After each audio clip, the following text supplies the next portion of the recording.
ചേട്ടാ, രാജ്യം വലിയൊരു പുരോഗതിയിലേക്ക് പോയിക്കൊണ്ടിരിക്കുന്നു. 2047 വികസിത ഭാരതം എന്ന സങ്കല്പത്തിലേക്ക് നടന്നു നീങ്ങുന്ന ഭാരതത്തിന്റെ ഏറ്റവും വലിയ കരുത്ത് ഭാരതത്തിന്റെ ഉപരിതല ഗതാഗത വകുപ്പ് മന്ത്രി നിതിൻ ഗഡ്കരിയാണ്. ഈ കഴിഞ്ഞ ദിവസം നമ്മുടെ കേരളത്തിന്റെ മുഖ്യമന്ത്രി പിണറായി വിജയനും അദ്ദേഹത്തിന്റെ മരുമകനും കേരളത്തിന്റെ പൊതുമരാമത്ത് വകുപ്പ് മന്ത്രിയുമായ മുഹമ്മദ് റിയാസും ഗഡ്കരിയെ സന്ദർശിച്ചു. കേരളത്തിന്റെ ദേശീയപാതാ വികസനത്തിൽ ഉദാരമായ സമീപനം കൈക്കൊള്ളുന്നുവെന്നാണ് ഈ ഗഡ്കരിയെ കുറിച്ച് അവർ തന്നെ പറയുന്നത്. ഇതുമായി ബന്ധപ്പെട്ട കുറച്ച് കാര്യങ്ങളാണ് നമ്മൾ പറയുന്നത്. അദ്ദേഹത്തിൻ്റെ ഒരു പോസ്റ്റ് ഇൻസ്റ്റയിൽ വന്നിട്ടുണ്ട്. മുഹമ്മദ് റിയാസിൻ്റെ കേരളത്തിൻ്റെ ദേശീയപാതാ വികസനവുമായി ബന്ധപ്പെട്ട ചർച്ചകൾ ഞങ്ങൾ ഗഡ്കരിയുമായി നടത്തിയെന്നാണ് അദ്ദേഹം ഇൻസ്റ്റഗ്രാമിൽ PM മുഹമ്മദ് റിയാസ് പറഞ്ഞിരിക്കുന്നത്.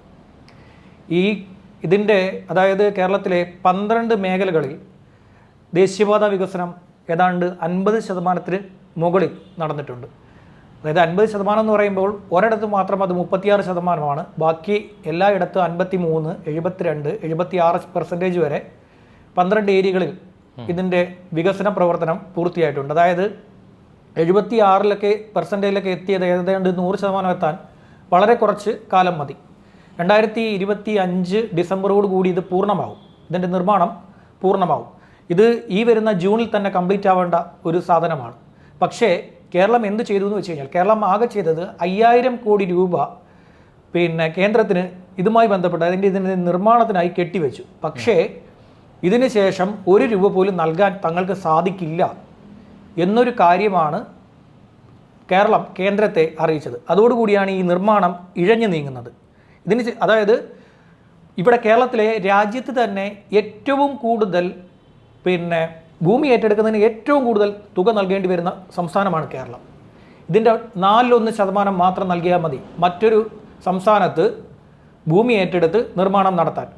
കേരളത്തോട് മാത്രം തുക ചോദിക്കുന്നു എന്ന് പറയുമ്പോൾ മറ്റൊരു സംസ്ഥാനത്ത് 4.1 മാത്രം നൽകേണ്ടടുത്ത് ഇവിടെ അതിൻ്റെ അതായത് 4 ഇരട്ടി ഇവിടെ കേരളത്തിൽ നൽകേണ്ടി വരും കേന്ദ്രത്തിന്. അതുകൊണ്ടാണ് കേന്ദ്രം കേരളത്തോട് തുക ചോദിച്ചത്. 5000 കോടി നൽകി, ശരി, പിന്നീട് 1 രൂപ പോലും നൽകില്ല എന്നതാണ് ഇവരുടെ നിലപാട്. ഇപ്പോൾ ഇവർ വലിയ കാര്യമായി അവിടെ പോകാനുള്ള കാരണം, നിങ്ങൾക്ക് തുക തരാൻ പറ്റില്ലെങ്കിൽ കല്ല്, മണ്ണ്, സിമൻറ്റ്, കമ്പി ഇവയുടെ SGSTയിൽ 9% നിങ്ങൾ സംസ്ഥാനം കുറയ്ക്കൂ എന്ന് പറഞ്ഞു കേന്ദ്രം. നിതിൻ ഗഡ്കരി പറഞ്ഞു. ഇത് രാജ്യസഭയിൽ അദ്ദേഹം പറഞ്ഞ കാര്യമാണ്. കഴിഞ്ഞ 2 ദിവസങ്ങൾക്ക് മുമ്പ് അദ്ദേഹം രാജ്യസഭയെ ഇത് അറിയിച്ച കാര്യമാണ്. അതിൽ 9% കുറവ് വരുത്താൻ കേന്ദ്രം പറഞ്ഞു. ഇതാണ് ഇവർ ഇപ്പോൾ പറഞ്ഞത്.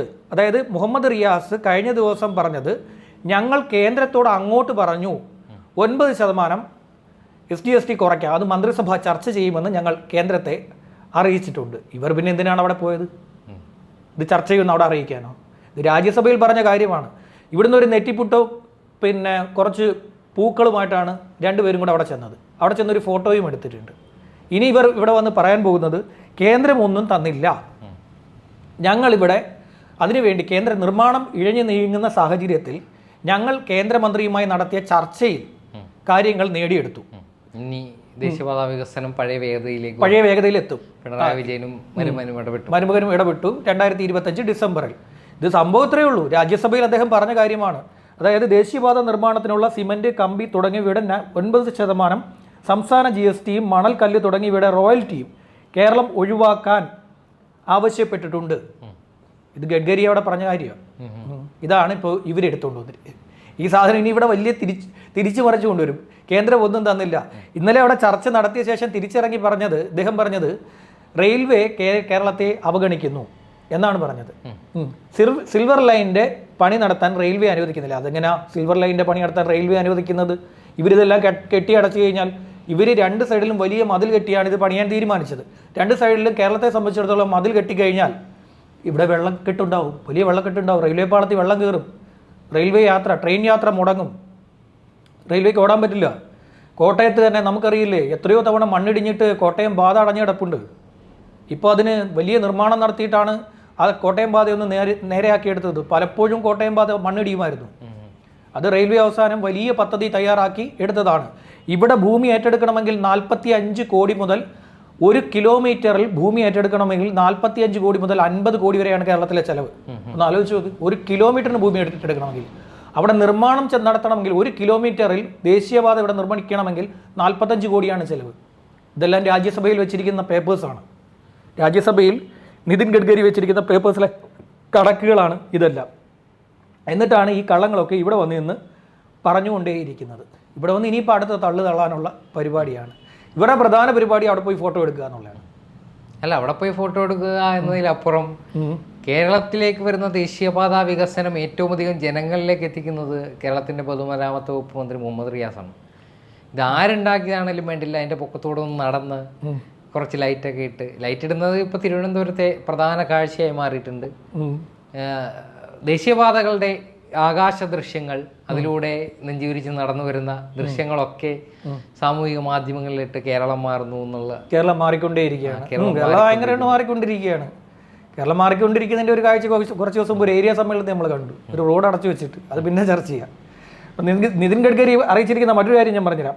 സെൻട്രൽ റോഡ് ആൻഡ് ഇൻഫ്രാസ്ട്രക്ചർ ഫണ്ടിന് കീഴിൽ നിന്ന് കേരളത്തിൽ 5 വർഷത്തിനിടെ 2979 കോടി രൂപയുടെ പദ്ധതികൾ അനുവദിച്ചു. അതിൽ 1925 കോടി അവർക്ക് നൽകിയിട്ടുമുണ്ട്. ഇതാണ് പറഞ്ഞിരിക്കുന്നത്. പിന്നെ 1053 കോടി രൂപ ഇനി വേണം, അത് ഉടൻ നൽകി പദ്ധതികൾ പൂർണ്ണമാക്കും. ഇതൊക്കെയാണ് അദ്ദേഹം അവിടെ പറഞ്ഞിരിക്കുന്ന കാര്യം. ചേട്ടാ, അതിൻ്റെ എല്ലാം കൂടെ ഇപ്പോൾ PM മുഹമ്മദ് റിയാസ് ഇട്ട ഫേസ്ബുക്ക് പോസ്റ്റിന് താഴെ വരുന്ന കമൻറ്റുകളൊന്ന് ശ്രദ്ധിച്ചു നോക്കാം. മുഴുവൻ ഗഡ്കരി എന്ന് പറയുന്ന മന്ത്രിക്ക് അനുകൂലമാണ്. രാഷ്ട്രീയ ഭേദമന്യേ ഗഡ്കരിയോട് എല്ലാവർക്കും താല്പര്യമാണ്. ഇപ്പോൾ ഈ CPM-കാരനായ ഒരു മന്ത്രിയിട്ട പോസ്റ്റിന് താഴെ ന്യൂനപക്ഷങ്ങളടക്കം വന്ന് അഭിനന്ദനം കൊണ്ട് ചൊരിയുന്നത് ഈ നമ്മുടെ നിതിൻ ഗഡ്കരിയാണ്. കാരണം അത്രയ്ക്ക് വലിയ രീതിയിലുള്ള ഒരു ഇൻഫ്രാസ്ട്രക്ചർ ഡെവലപ്മെന്റ് ഭാരതത്തിലുടനീളം കൊണ്ടുവരാൻ അദ്ദേഹത്തിന് സാധിച്ചിട്ടുണ്ട്. ഇപ്പോൾ അടുത്ത ഒരു തെരഞ്ഞെടുപ്പിൽ കേരളത്തിൽ ഒരു അധികാരം പിടിക്കുന്ന തരത്തിലേക്ക് തന്നെ ഇവിടെ ഒരു വികസനം കൊണ്ട് വീർപ്പ് മുട്ടിക്കുന്ന ഒരു തരത്തിലേക്ക് മാറുകയാണ് കേരളം. അല്ല, വലിയ വികസനമല്ലേ നടന്നുകൊണ്ടിരിക്കുന്നത്? എന്താ സംശയം? നമ്മൾ ഈ കഴക്കൂട്ടത്തൊക്കെ ഓരോ ദിവസവും നിമിഷം നേരം 24 hours പണിഞ്ഞുകൊണ്ടിരിക്കുന്നത്. അതെ, 24 മണിക്കൂർ. അത് പണി നിർത്തുന്നില്ല. രാത്രിയോ പകലൊന്നും ഇല്ലാതെ ഇത് ഷിഫ്റ്റ് വെച്ച് പണിഞ്ഞുകൊണ്ടിരിക്കുക ദേശീയപാത. 2025 ഡിസംബർ ആകുമ്പോഴത്തേക്ക് നമുക്ക് ഏകദേശം ഒരു 5-5.5-6 മണിക്കൂർ കൊണ്ട് നമുക്ക് കാസർഗോഡ് എത്താൻ പറ്റും ബൈ റോഡ്. ട്രിവാൻഡ്രത്ത് നിന്ന് കാസർഗോഡ് ബൈ റോഡ് 6 മണിക്കൂർ കൊണ്ട് ഓടിയെത്താൻ സാധിക്കുന്ന രീതിയിലാണ് ഇതിൻ്റെ നിർമ്മാണം നടന്നുകൊണ്ടിരിക്കുന്നത്. ഇവരിവിടെ ഒരു റോഡ് പണിഞ്ഞിട്ടുണ്ട് കേട്ടോ. കോട്ടയം ജില്ലയിൽ ഇതാണ് എൻ്റെ ഓർമ്മ. ഒരു പാലം പണിഞ്ഞു. പാലമൊക്കെ പണിഞ്ഞ് പൂർത്തിയായി വന്നപ്പോഴത്തേക്ക് കണക്റ്റിംഗ് റോഡ് വേറെ സൈഡിലായിപ്പോയി. കാര്യമായിട്ട് പാലമൊക്കെ പണിഞ്ഞെത്തി, സ്ഥലത്തെത്തിയപ്പോൾ കണക്ട് ചെയ്യാൻ റോഡില്ല. റോഡ് അപ്പുറത്ത് കിടക്കുക. ഒരു പണിഞ്ഞ റോഡാണ്. ഇനി കണക്ട് ചെയ്യണമെങ്കിൽ ഈ പാലത്തോട് റോഡിനെ കണക്ട് ചെയ്യണമെങ്കിൽ അവിടുത്തെ സൈഡിലെ വീടുകളെല്ലാം പൊളിച്ചു കളഞ്ഞിട്ട് റോഡ് വേറെ പണിയണം. കോട്ടയം ജില്ലയിലാണ് എൻ്റെ ഓർമ്മ. ഈ സാധനം ഇങ്ങനെയുള്ള പരിപാടികൾ ഇവിടെ ചെയ്തു വെച്ചിരിക്കുന്നത്. ഇവിടുത്തെ പല റോഡുകളും ആൾക്കാർ കുത്തി കളകിക്കൊണ്ടിരിക്കുക. പൊതുമരാമത്ത് വകുപ്പ് പണിഞ്ഞ റോഡാണ്. പണിഞ്ഞിട്ട് 2ാമത്തെ ദിവസം ആൾക്കാർ വന്നിട്ട് ഇത് കൈ വെച്ച് മാന്തി പൊളിക്കുന്നു. പല സ്ഥലങ്ങളിലും നോക്ക്, സൈഡിൽ കറക്റ്റായിട്ട് വാൾ കെട്ടാതെ എത്ര റോഡുകൾ ഇവിടെ ഉണ്ടെന്നറിയോ? കൃത്യമായി വാൾ കെട്ടാതെ ഓട പണിയാതെ എത്ര റോഡുകൾ പണിഞ്ഞു വെച്ചിരിക്കുന്നു. ഇത് ചുമ്മാ പഞ്ചായത്ത് റോഡെന്നൊക്കെ പറഞ്ഞിട്ട് PWD-കാരെ കൊണ്ട് ഇറക്കി അങ്ങ് പണിഞ്ഞിരിക്കുക. സൈഡിൽ ഓട കെട്ടാതെ റോഡ് പണിയാനുള്ള അവസ്ഥ. കേരളത്തിൽ ജീവിക്കുന്ന ഏതെങ്കിലും കരാറുകാരനോ എഞ്ചിനീയറോ ഉണ്ടാക്കുന്നതിനേക്കാൾ മിടുക്കോടെ ഏതെങ്കിലും ഉത്തർപ്രദേശിലെ കമ്പനിയോ രാജസ്ഥാനിലെ കമ്പനിയോ ഇവിടെ വന്ന് ഉണ്ടാക്കുന്ന റോഡുകൾ കണ്ടുപിടിക്കണം. അല്ല, ഇവർക്ക് പണി അറിയാം. പക്ഷേ ഇവിടുന്ന് താഴെ തട്ട് മുതൽ മേലെ തട്ട് വരെ ഇതിന് പൈസ കൊടുക്കണം, കമ്മീഷൻ കൊടുക്കണം, എങ്കിൽ മാത്രമേ കിട്ടുകയുള്ളൂ. എനിക്കറിയാവുന്ന ഒരാളുണ്ട്.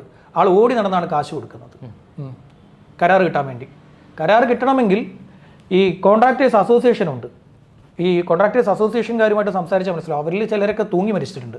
അതായത് കൈക്കൂലി കൊടുക്കാത്തത് കൊണ്ട് അവരുടെ ബില്ല് പാസ്സാക്കി കൊടുക്കത്തില്ല. അങ്ങനെ നേരത്തെ എനിക്ക് തോന്നുന്നു ഒരു 6-7 വർഷം മുമ്പ് ഞാൻ ഒരാളുടെ ആത്മഹത്യ റിപ്പോർട്ട് ചെയ്ത സമയത്ത്, ഒരു കരാറുകാരൻ്റെ ആത്മഹത്യ റിപ്പോർട്ട് ചെയ്ത സമയത്ത് ഇവരെന്നോട് നേരിട്ട് വന്ന് അവർ പക്ഷേ ബൈറ്റ് തരാൻ തയ്യാറില്ല. അവർ നമ്മുടെ ക്യാമറയുടെ മുന്നിൽ സംസാരിക്കില്ല. അവർ എന്നോട് എത്ര ലക്ഷം രൂപയാണ് ഒരു റോഡ് പണിയാൻ ഞങ്ങൾ ഓരോ ഉദ്യോഗസ്ഥർക്ക് കൊടുക്കേണ്ടത് എന്നുള്ളത് അവർ പറഞ്ഞു തന്നു. ഇവരിലേക്ക് ബില്ല് പാസ്സാക്കി തരത്തില്ല, മൊത്തം പൊളിപ്പിക്കും. പണിഞ്ഞ റോഡ് തന്നെ ഇത് ഈ വെള്ളാനകളുടെ നാടെന്ന് പറഞ്ഞ സിനിമയുണ്ടല്ലോ, ആ സിനിമയിലെ കഥ ഇതുവരെ ഇവിടെ അവസാനിച്ചിട്ടില്ല. ഇവിടെ ഇപ്പോഴും അത് നടന്നുകൊണ്ടിരിക്കുകയാണ്. വെള്ളാനകളുടെ നാട് എന്ന് പറയുന്ന സിനിമയിലെ കഥ ഇപ്പോഴും ഇവിടെ നടന്നുകൊണ്ടിരിക്കുക. ആ സ്ഥലത്താണ് ഗഡ്കരി വന്ന് റോഡ് പണിയുന്നത്. ഗഡ്കരി വന്ന് റോഡ് പണിയുന്നു, വൃത്തിയായിട്ട് പണിഞ്ഞ് മുന്നോട്ട് പോയിക്കൊണ്ടിരിക്കുന്നു. ഒരു മാധ്യമം കഴിഞ്ഞ കുറച്ച് നാളുകൾക്ക് മുമ്പ് വന്നിട്ട് മറ്റേ ദേശീയപാതയിൽ വെള്ളക്കെട്ടെന്ന് റിപ്പോർട്ട് ചെയ്തിരിക്കുന്നു. ദേശീയപാതയിൽ മാത്രമല്ലടെ ഇവിടെ ഇഷ്ടംപോലെ സ്ഥലങ്ങളിൽ വെള്ളക്കെട്ടുണ്ട്. കേരളത്തിൻ്റെ ഭൂപ്രകൃതി അങ്ങനെയാണ്. കേരളത്തിൻ്റെ ഭൂപ്രകൃതി എന്ന് പറയുന്നത് നിരപ്പും അതുപോലെ തന്നെ സമതലവും അതുപോലെ മലനിരകളും ഒക്കെ ചേർന്ന ഒരു ഏരിയയാണ് നമ്മുടേത് ഒരു വളരെ എത്ര നല്ല നമ്മൾ ഭംഗിയായിട്ട് പണിഞ്ഞുകൊണ്ട് പോയി കഴിഞ്ഞാലും മഴ പെയ്താൽ ഏതെങ്കിലും റോഡിൽ ഇവിടെ വെള്ളക്കെട്ട് ഉണ്ടാകും.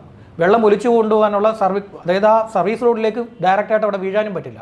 ആ ഏരിയ എല്ലാം കണക്കൂട്ടിയിട്ടാണ് ഈ റോഡ് പണിഞ്ഞ് കൊണ്ടുപോയിക്കൊണ്ടിരിക്കുന്നത്. ചെറിയ അപാകതകൾ വരാൻ സാധ്യതയുണ്ട്, ഇല്ലാതിരിക്കില്ല, ചെറിയ അപാകതകൾ വരും. പക്ഷെ ചെറിയ അപാകതകളെ പോലും പെരുപ്പിച്ച് കാണിക്കുന്ന ഇവരെന്താ പൊതുമരാമത്ത് റോഡ് കാണാത്തത്? ഇഷ്ടംപോലെ റോഡ് ഇവിടെ പൊളിഞ്ഞു കിടപ്പുണ്ട്, ഇഷ്ടംപോലെ റോഡുകൾ. ഈ റോഡ് പണിയുമ്പോൾ വഴിവിളക്കൊക്കെ സ്ഥാപിക്കണമെന്നുണ്ട്, അതിലും കോൺട്രാക്റ്റ് പറയുന്ന സാധനമാണ്. അതില്ലാതെ തന്നെ റോഡ് പണിഞ്ഞിട്ടുണ്ട് ഇഷ്ടംപോലെ. ഇവിടെ എന്നിട്ട് ഇത്രയും നല്ല റോഡുകൾ പണിഞ്ഞു, നിമിഷ നേരം കൊണ്ടാണ് ഈ റോഡൊക്കെ പണിഞ്ഞ് മുന്നോട്ട് പോയിക്കൊണ്ടിരിക്കുന്നത്. അപ്പോൾ അവർക്ക് എന്താ പറയുക, പല പല വിഷയങ്ങൾ ഈ കാര്യത്തിൽ എടുത്തിട്ട് കുടയുക എന്നുള്ളതാണ് ഇവിടെ നടന്നുകൊണ്ടിരിക്കുന്നത്. ഏതായാലും തിരിച്ചു വരുന്ന മുഹമ്മദ് റിയാസും പിന്നെ പിണറായി വിജയനും പറയാൻ പോകുന്നത് കേന്ദ്രം കേരളത്തെ അവഗണിക്കുകയാണ്, പക്ഷേ ശക്തമായിട്ടുള്ള ഇടപെടൽ ഇക്കാര്യത്തിൽ ഞങ്ങൾ നടത്തി മുന്നോട്ട് പോകും, എങ്ങനെയായാലും ദേശീയപാത വികസനം പൂർത്തിയായിരിക്കും എന്ന് പറയും. ഇനി ദേശീയപാത പൂർണ്ണമായതിനു ശേഷം മുക്കിന് റിയാസിൻ്റെ ഫ്ലെക്സും കാണാം. ഇതാണ് അവിടെ നടക്കാൻ പോകുന്നത്. എന്തായാലും അത്ഭുതകരമായ വളർച്ചയാണ് കേരളത്തിലടക്കം ദേശീയപാത വികസനത്തിൽ ഉണ്ടാകുന്നത്. അതിൽ എടുത്തു പറയേണ്ടത് നിതിൻ ഗഡ്കരി എന്ന കേന്ദ്ര ഉപരിതല ഗതാഗത വകുപ്പ് മന്ത്രിയുടെ ഇടപെടൽ കൂടിയാണ്.